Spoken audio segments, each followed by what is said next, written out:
He is Dr. Parris Lyew-Ayee Jr., and he is the director of the Mona GeoInformatics Institute at the University of the West Indies Mona campus, one of the most dynamic campus entities, engaged in numerous practical activities ranging from crime and security, road safety, public health, natural hazards and the environment, business development, and software engineering.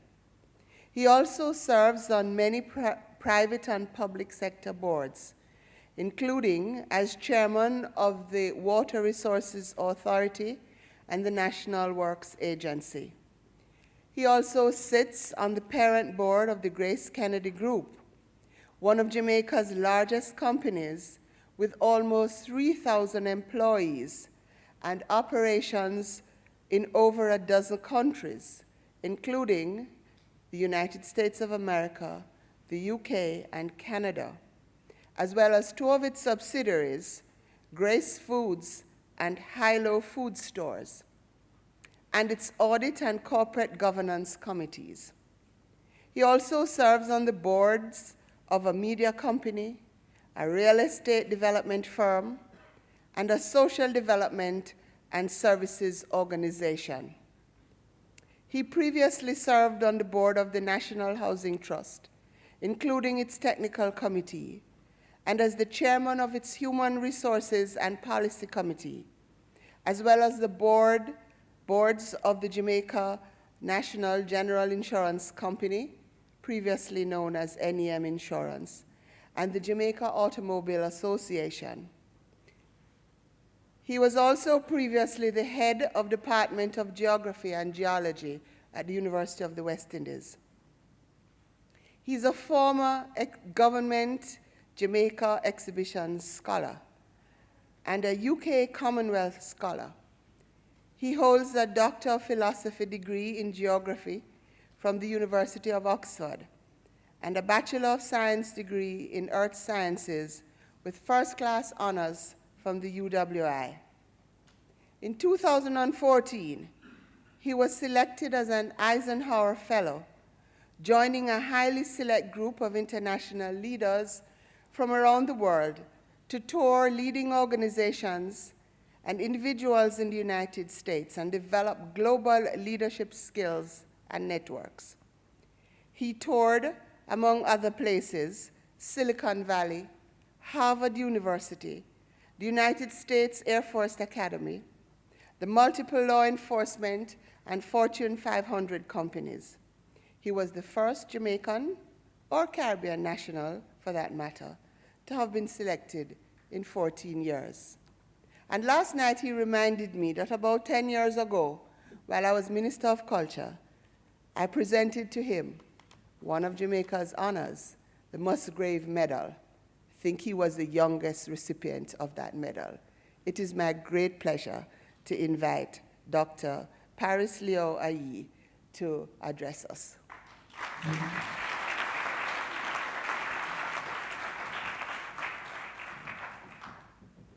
Thank you so much, Excellency. Your Royal Highness, the Princess Royal, President of the Caribbean Canada Emerging Leaders Dialogues, Your Excellency Sir Patrick Allen, Governor General of Jamaica, Your Excellency Alun Asambo, High Commissioner to the UK and CCELD 2015 Co-Chair, and Mr. Bruce Bowen, Co-Chair CCELD 2015, Ms. Jackie Sharp, CEO of Scotiabank Jamaica. I can't go anywhere without recognizing Sir Ken Hall, my mentor, my first employer. He's responsible for everything good and bad that has happened to me over the last several years. Mrs. Lisa Bell, and members of the managing and organizing teams of CCELD, friends and colleagues, especially the 2015 CCELD cohort. Where are you guys? Oh, all over the place. Excellent. And I also want to recognize the CCELD alumni who've taken the time to be with us this afternoon. Shouting out Nadia Figueroa, MP Price, and the rest of you guys in the room this afternoon. Good afternoon, everyone. About 10 years ago, I had the opportunity to meet the Princess Royal at a reception recognizing Prime Minister's Youth Awardees, and all of us were in the receiving line. 7 of those ahead of me were either lawyers or wanted to be lawyers. Most of them are women. Your Highness, when you came to me, you said, "What do you do?" And I said, "I was a little scientist." And you said, "Thank God, not another lawyer." But it's what you said next that stuck to me. Ma'am, you told me to do great things.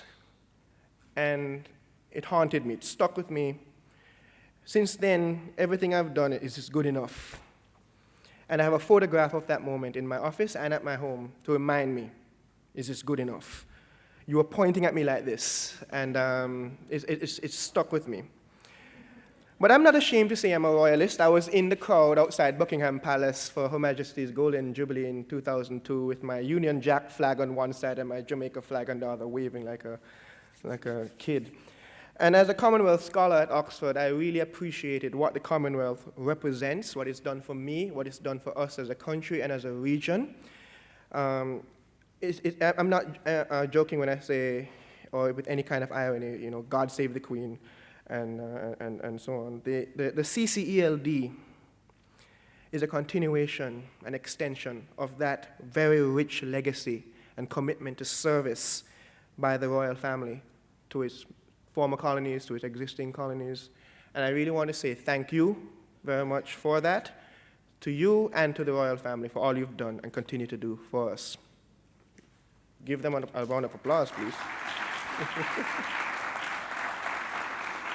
It is a recognition and investment in the future. Not just future leaders, because some of us are already leaders. It's not just the Canada or the Caribbean region either. It's about global leaders. Participants here represent 15 countries with backgrounds ranging from the public sector, private sector, trade union, civil society, and so on. 34 women, 26 men. Step up, guys. 60 people from all over space and society, united this year under your theme, Leading Through Innovation and Transformation. Now we're talking my language, Prof.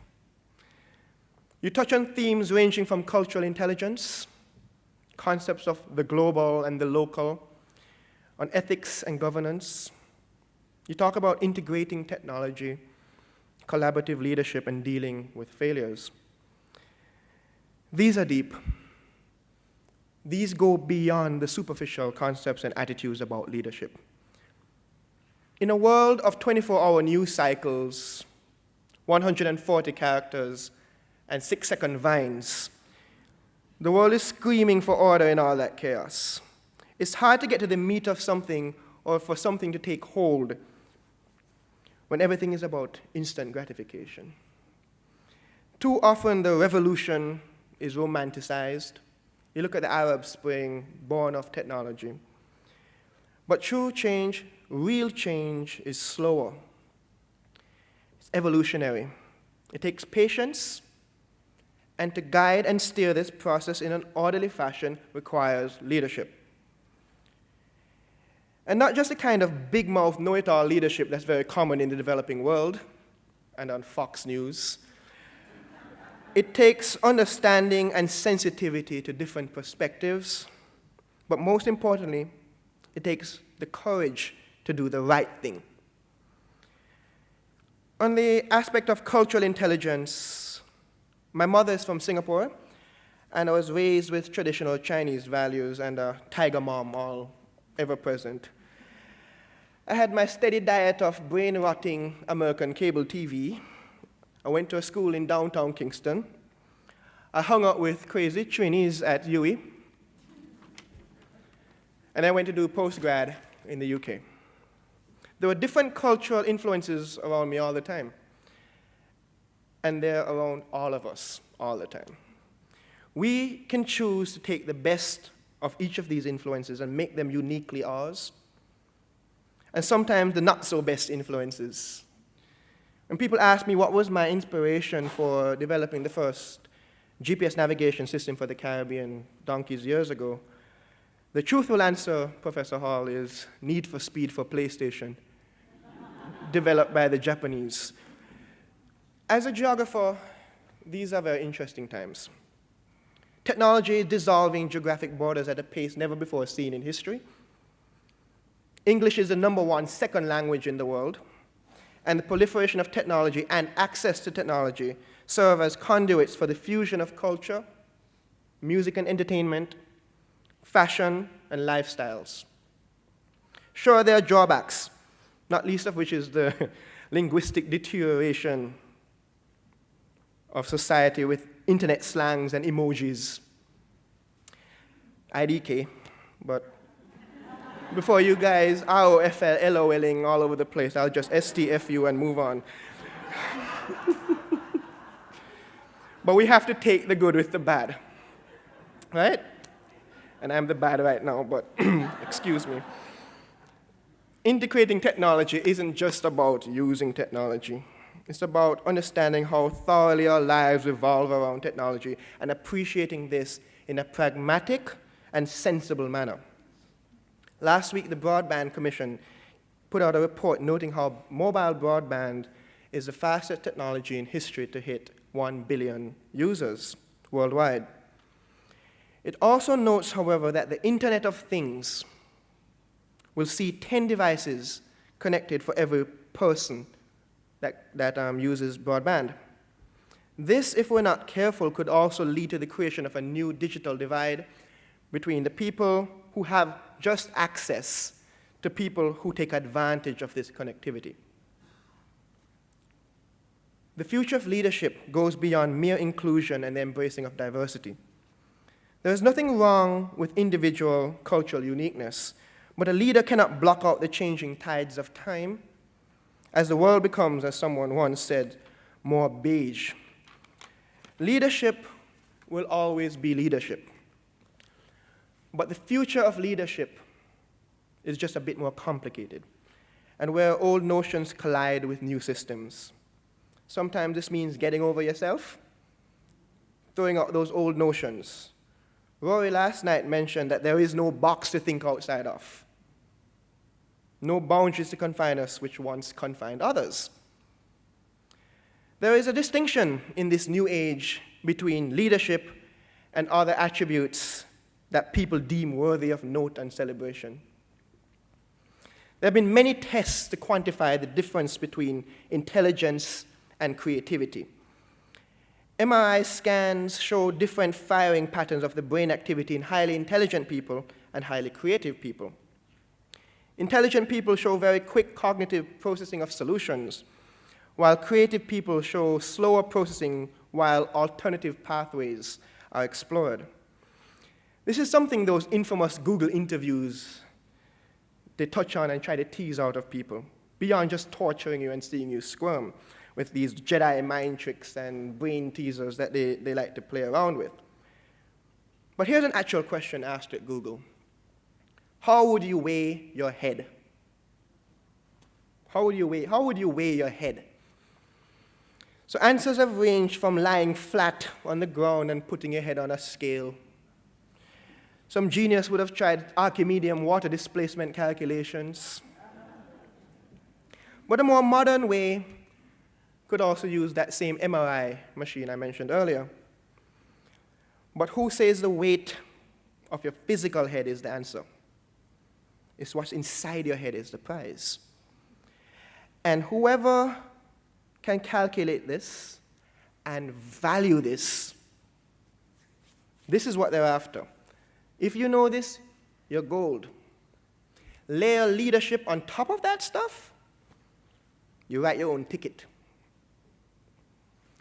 Martin Luther King said in 1967, if we are to have peace on earth, our loyalties must become more ecumenical rather than sectional. Our loyalties must transcend our race, our tribe, our class, our nation. And this means we must develop a world perspective. This was in 1967. Dr. King was seriously ahead of his time. We have serious catching up to do. But without leaders and leadership, everything can quickly devolve into anarchy rather than some egalitarian utopia. Leaders rise above the fray, but never lose touch with it. My Eisenhower Fellowship last year was a very similar experience, I imagine, to the CCELD. You bring people from around the world to go roam all over another part of the world. My experiences were shared a bit earlier by Her Excellency, and the Eisenhower Fellowship is my lens on global leadership. The program has been going on for over 60 years with 1,400 active members now, 3 heads of state, several chief justices, 135 cabinet ministers, 266 CEOs of multinationals, and so on. Our chairman is General Colin Powell, and past chairmen have included Henry Kissinger and President George H.W. Bush. None of them royalty, but we did have a Saudi prince in our group, but that was different. We are, as you are, forever bound by our experiences on tour, with each other, and with our destinies. You guys are now part of a brotherhood, a sisterhood, a fellowship of leaders. You have a responsibility, you have a duty to effect change, to make a difference. And there's no turning back. It's too late for that. Don't go back to your countries the same as you left it. Good governance, ethical and moral leadership doesn't necessarily mean doing the popular thing. We know that. But if you already do these things, do them better, do them more, spread the word, work with each other.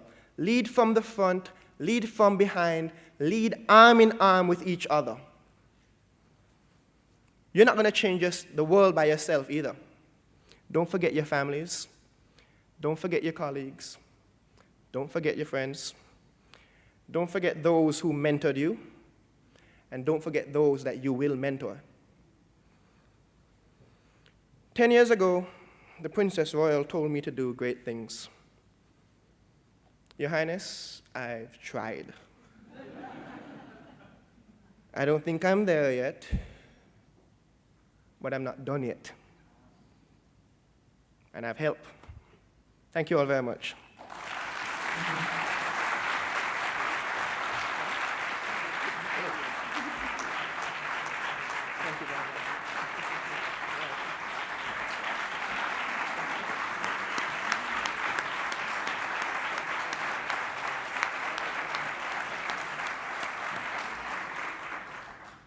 Thank you very much, Dr. Lyew-Ayee. Our next speaker is not only my co-chair, but the presenting sponsor